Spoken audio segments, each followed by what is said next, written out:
Assalamualaikum warahmatullahi wabarakatuh. Selamat siang, Ibu Nurhayati Sekudar. Aku dosen pembimbing pada mata kuliah Metode Pendidikan Akuntansi di Universitas Cyber Asia. Perkenalkan, Bu, eh, saya Marga Alfanda dari kelas AKA 607 dan rekan saya Tommy Fasawati dari kelas AKA 609. Pada siang hari ini, kami ingin memaparkan hasil kajian kritis yang kami buat. Kajian kritis ini tentang kebijakan pajak UMKM dalam UU HPP, apakah sudah berpihak pada pelaku usaha mikro dan kecil. Jadi fokus kajian ini adalah melihat sejauh mana kebijakan pajak dalam normalisasi peraturan perpajakan atau UU HPP benar-benar mendukung dan memihak kepentingan UMKM, baik dari sisi keadilan, simplifikasi administrasi, maupun kemudahan dalam pelaksanaan. Next.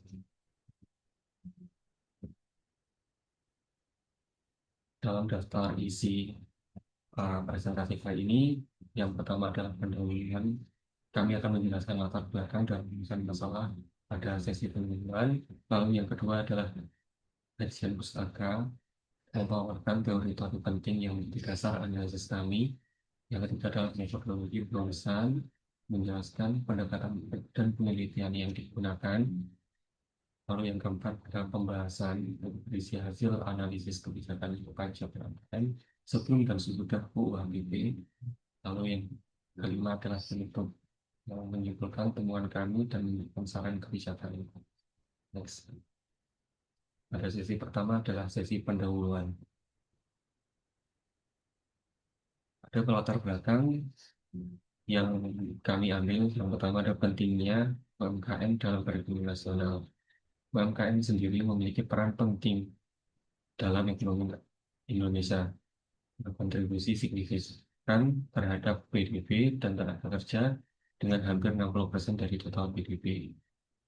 Selanjutnya adalah tantangan dalam kepatuhan perpajakan. UMKM menghadapi berbagai tantangan dalam bentuk kepatuhan perpajakan, termasuk pemahaman yang rendah tentang kewajiban perpajakan dan administrasi yang kompleks. Ada beberapa rumusan masalah. Yang pertama adalah keberpihakan kebijakan perpajakan UMKM. Apakah kebijakan perpajakan dalam UU HPP ini mencerminkan perhatian yang cukup terhadap tantangan UMKM dan mengurangi beban administrasi?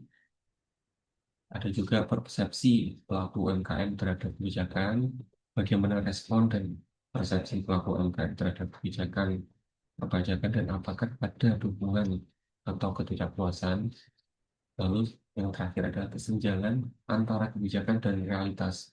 Apakah terdapat kesenjangan antara tujuan kebijakan perpajakan dan realitas di lapangan yang dihadapi oleh UMKM. Slide selanjutnya kita akan membahas tentang kajian pustaka. Ada beberapa teori keadilan pajak. Yang pertama, prinsip manfaat. Pajak yang dibayarkan harus memberikan akses dan keuntungan kepada UMKM, seperti pembiayaan infrastruktur dan pelayanan publik. Lalu, prinsip kemampuan membayar. Pajak harus dipungut berdasarkan kemampuan UMKM membayar dengan tarif pajak lebih rendah, seperti tarif final plus 0,5%. Ada juga aplikasi teori keadilan. Penerapan prinsip manfaat dan kemampuan membayar dalam kebijakan pajak UMKM ini telah adil untuk membantu UMKM. Next.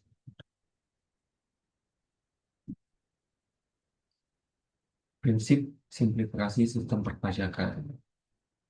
Dalam perfeksi administrasi pajak, simplifikasi sistem perpajakan bertujuan untuk mempercepat prosedur dan meminimalisirkan beban administrasi UMKM.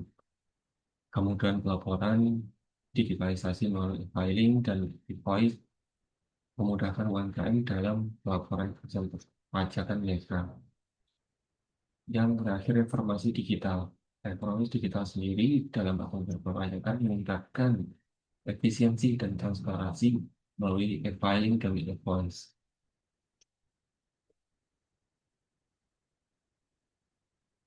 Ada beberapa kebijakan terbaru tentang perpajakan UMKM. Yang pertama ada Peraturan Pemerintah Nomor 23 Tahun 2018 dan tarif final 0,5%.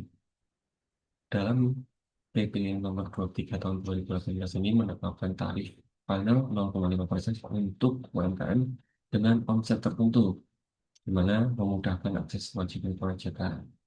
Lalu, keberhasilan dan tantangan kebijakan baru ini berhasil memudahkan, tapi tantangan seperti rendahnya literasi pajak dan kesiapan digital UMKM masih ada. Lalu integrasi NIK dan NPWP, integrasi NIK sebagai NPWP mengerjakan proses perpajakan dan administrasi perpajakan.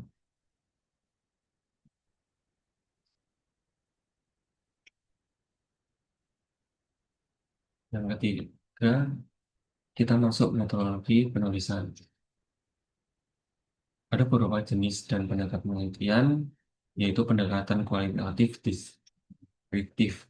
Pendekatan kualitatif digunakan untuk eksplorasi makna yang diberikan oleh individu atau kelompok terhadap kebijakan pajak UMKM. Karakteristik pendapatan studi kasus berbasis simulasi menggunakan simulasi berbasis data fiktif untuk menilai efektivitas kebijakan dalam skala berbeda, fokusnya pada penerapan teknik akuntansi.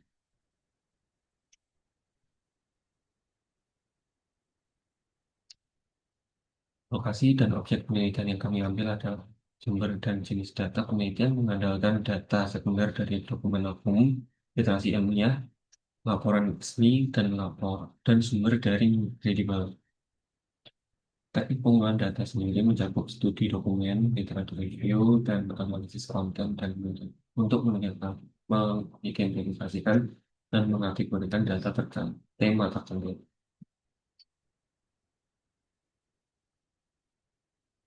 Lalu selanjutnya ada pembahasan yang akan dijelaskan oleh rekan saya, Tania Hanifah Sawati.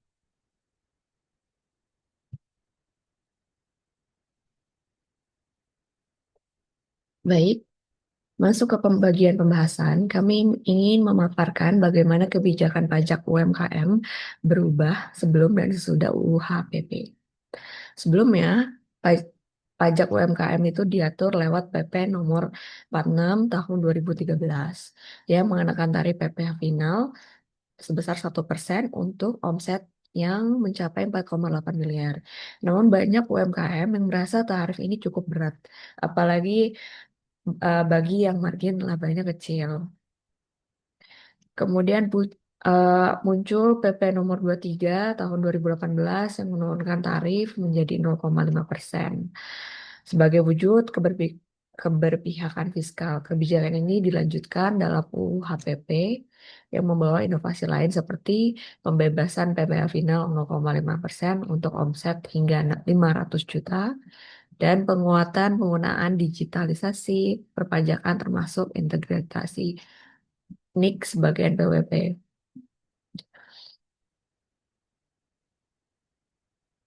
Nah, untuk analisis keberpihakan fiskal,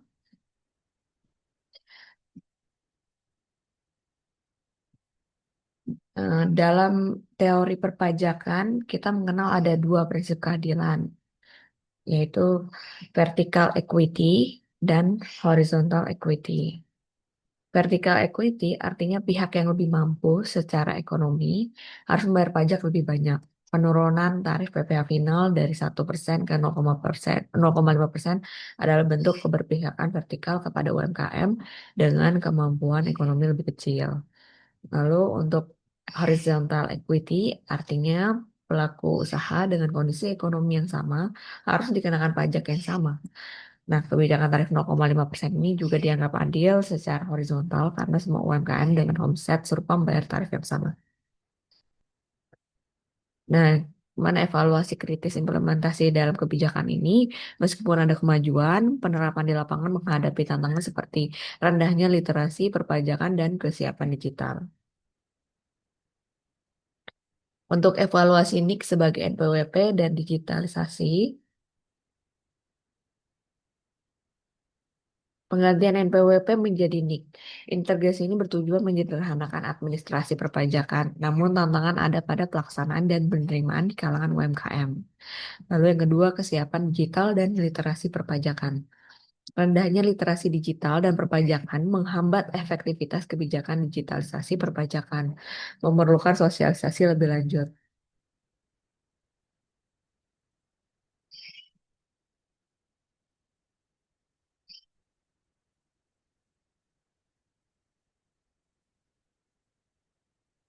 Lalu ke bagian penutup, kesimpulannya adalah kebijakan perpajakan UMKM dalam UHPP menunjukkan komitmen dalam menciptakan sistem perpajakan yang adil dan inklusif.